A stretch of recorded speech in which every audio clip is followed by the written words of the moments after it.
नमस्कार, मैं हूँ डॉक्टर पी एस सागर। मैं एक्यूपंक्चर और मॉडर्न ट्रेडिशनल मेडिसिन एक्सपर्ट हूँ। ऑलमोस्ट 19 ईयर्स से मैं second life nature cure hospital Banjara hills Hyderabad में प्रैक्टिस कर रहा हूँ। आज मैं आपको एक इम्पॉर्टेंट टॉपिक में अवेयरनेस देना चाह रहा हूँ। वो है डायबिटीज़ पेशेंट्स का खाना पीने के बारे में। यानी डाइट बहुत ही इम्पॉर्टेंट चीज़ है डायबिटिक पेशेंट्स को बनाए रखना। और ये भी आपको इम्पॉर्टेंट है कि ये समझना है कि डायबिटीज़ एक डाइट लाइफस्टाइल डिसऑर्डर है। तो बिना डाइट लाइफस्टाइल से आप उसका नियंत्रण नहीं कर सकते हैं और उसका रिवर्सल भी नहीं हो सकता है। डाइट के बारे में आज हम लोग थोड़ा डिटेलली डाइट और लाइफस्टाइल के बारे में दोनों भी देखते हैं, मगर पहले ग्लाइसेमिक इंडेक्स के बारे में बात करते हैं। ग्लाइसेमिक इंडेक्स क्या है? आपका जो जो भी खाना खा रहे हैं उससे आपका शरीर में ग्लूकोज बनता है।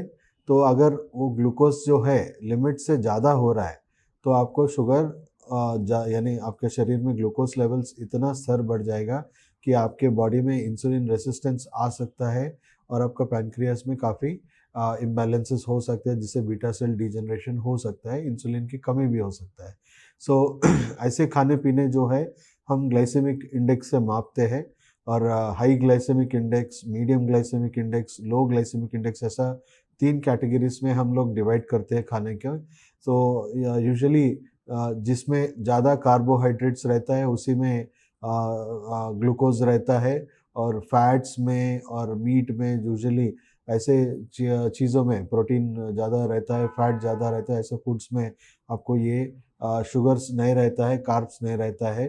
तो जो कार्ब्स है उसमें डेफिनेटली ग्लूकोज का स्तर रहेगा। उसमें हम ये देखना है, बिकॉज कार्ब्स एक इम्पॉर्टेंट पार्ट है हमारे डाइट में, तो उसको एक लिमिट में खाना है।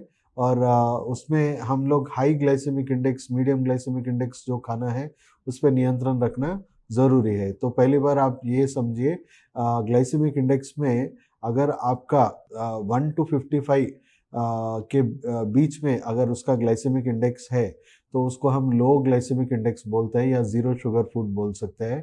और 56 से लेके 69 का जितना भी ग्लाइसेमिक इंडेक्स है उसको आप समझ सकते हैं कि मीडियम ग्लाइसेमिक इंडेक्स है। उसको आप कम खा सकते हैं, मगर रीजनेबली खाना है। और ऑलमोस्ट 70 to 100 जितना भी ग्लाइसेमिक इंडेक्स के फूड्स है उसको, अगर आपका डायबिटीज़ है तो आपको ये बिल्कुल खाना नहीं है, और हैवी रिस्ट्रिक्शन ये खाने पे रखना चाहिए। तो पहली बार हम समझेंगे कि ये लो ग्लाइसेमिक और मीडियम ग्लाइसेमिक और हाई ग्लाइसेमिक में अच्छे चॉइसेस क्या है, जिससे हमको अच्छा न्यूट्रिशन भी मिले और हमारा डायबिटीज़ पे नियंत्रण भी मिले। तो ज़्यादा से ज़्यादा डायबिटीज़ का हम लोग जो सेवन करते हैं डे टू डे बेसिस में, ज़्यादा से ज़्यादा राइस खाते हैं। राइस का जो ग्लाइसेमिक इंडेक्स है वो अप टू 92 तक जाएगा। यानी आप अगर सिंपल शुगर्स लेते हैं, वाइट शुगर लेते हैं या स्वीट्स लेते हैं, उसका ग्लाइसेमिक इंडेक्स ऑलमोस्ट 100 तक पहुंच जाता है, जो इमीडिएटली आपका ब्लड में शुगर बढ़ा सकता है, इमीडिएटली स्पाइक कर सकता है। तो आपको डेफिनेटली हर डॉक्टर यही बोलेगा कि आपको शुगर्स खाना ही नहीं है। तो आप यही मत समझिए कि मीठा नहीं खाना है, मीठे से ही शुगर नहीं बढ़ता है। आपको इवन जो मीठा नहीं है, जो हाई कार्ब्स है, वो उससे भी आपका ग्लूकोज लेवल्स काफ़ी बढ़ जाता है। तो आफ्टर मैं बोल सकता हूँ कि after sugars highest glycemic index जो है वो राइस में है, जो हम बहुत ज़्यादा लोग डेली बेसिस पे कंज्यूम करते हैं। तो राइस में आपको देख सकते हैं 92 तक जाएगा। और दूसरा ज़्यादा खाए सो खाना जो है वो रोटी है, यानी हम होल व्हीट रोटी बोलते हैं। रोटी का ऑलमोस्ट 69-70 के पास है, यानी वो ऑलमोस्ट मीडियम ग्लाइसेमिक इंडेक्स और हाई ग्लाइसेमिक इंडेक्स के बीच में है। इससे भी थोड़ा बहुत ज़्यादा शुगर लेवल्स बढ़ते रहता है नियंत्रण, यानी कंपेयर टू वाइट राइस ये काफ़ी बेटर चॉइस है। बट फिर भी ये low glycemic index to high glycemic, यानी मीडियम टू हाई रेंज में, बॉर्डर लाइन में है, फिर भी ये आपको ज़्यादा ग्लाइसेमिक इंडेक्स बढ़ाते रहेगा। तो ये भी जो है आपको लिमिट में सेवन करना चाहिए उसका। अगर रोटी में आपको बेटर चॉइसेस चाहिए तो रोटी में आप बाजरा का रोटी, यानी दूसरे सोर्सेस है जो जिससे भी हम बना सकते हैं, वो सब सोर्सेस जो है, बाजरा ये सब रोटी जो है आपको डेफिनेटली इससे कंपेयर करें तो 63 64 यानी कम ही रहेगा।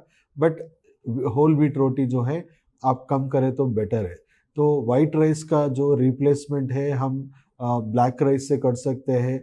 जो ब्लैक राइस का ग्लाइसेमिक इंडेक्स जो है 42 है, यानी बहुत ही कम आपका शुगर लेवल्स रहेगा।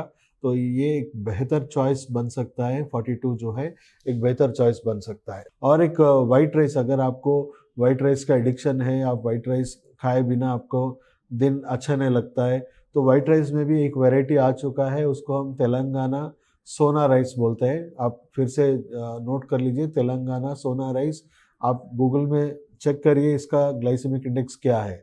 तो इसका ग्लाइसेमिक इंडेक्स ऑलमोस्ट 51.5, यानी आप वाइट राइस खाए जैसा आपको सेटिस्फेक्शन भी रह रहा है और आपको ऑलमोस्ट ज़ीरो शुगर्स भी आ रहा है। सो ये भी एक बेहतर चॉइस बन सकता है। और फ्रूट्स जो है, फ्रूट्स में ऑलमोस्ट सभी फ्रूट्स आप देख सकते हैं कि लो ग्लाइसेमिक इंडेक्स ही रहेगा, और कुछ कुछ ही फ्रूट्स जो है आपको मीडियम ग्लाइसेमिक इंडेक्स रहेगा। सो फ्रूट्स एक बेहतर चॉइस है, ले सकते हैं। मगर वाटरमेलन अवॉइड करिए, बिकॉज वाटरमेलन जो है हाई ग्लाइसेमिक इंडेक्स है, यानी 71 72 तक जा रहा है, जिससे आपका शुगर स्पाइक बढ़ सकता है। तो फ्रूट्स का खाने का भी एक तरीका है। हम ज़्यादा लोग क्या करते हैं, फ्रूट्स एम्प्टी स्टमक में खाना है आपको, यानी बल्कि आप दूसरा फूड से उसको मिला के खाने से आपको डबल हो जाएगा। आपको यूजुअली हम जो भी ब्रेकफास्ट टिफ़िन्स करते हैं उसमें ज़्यादा राइस वैरायटी ही रहता है, राइस से ही आपको टिफ़िन्स बनाया जाता है। तो फ्रूट्स खाना है तो आपको खाली फ्रूट्स ही खाना है, या आपको टिफ़िन खाना है तो टिफ़िन ही खाइए। और ज़्यादा अभी हम पूरा दुनिया मिलेट्स के बारे में हम जानकारी ले रहे हैं। मिलेट्स काफ़ी अच्छा चॉइस है, मीडियम ग्लाइसेमिक इंडेक्स में आता है। तो आप एक मील जो है मिलेट से भी आप ब्रेकफास्ट कर सकते हैं, यानी आपको इडली वड़ा डोसा ये सब बना सकते हैं।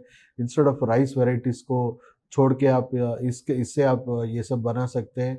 और इसमें न्यूट्रिशन लेवल्स भी कंपैरेटिवली काफ़ी ज़्यादा है compare to white rice which doesn't have any nutrition.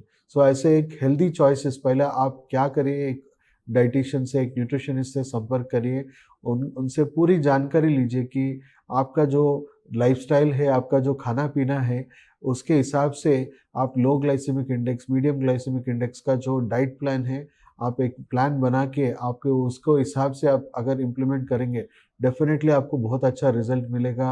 आपको डायबिटीज़ रिवर्सल में आपको काफ़ी मदद मिलेगा। और जल्द से जल्द, यानी ये सब इम्प्लीमेंट करके आप दवाई से दूर रहे, बिकॉज दवाई से काफ़ी साइड इफ़ेक्ट्स, कॉम्प्लिकेशंस आते रहेगा, और आपका बॉडी का ग्लूकोज लेवल्स भी, ग्लूकोज मेटाबॉलिज्म भी ख़राब होते रहेगा, जिससे आपको ज़िंदगी भर इंसुलिन डिपेंडेंट बनना पड़ेगा।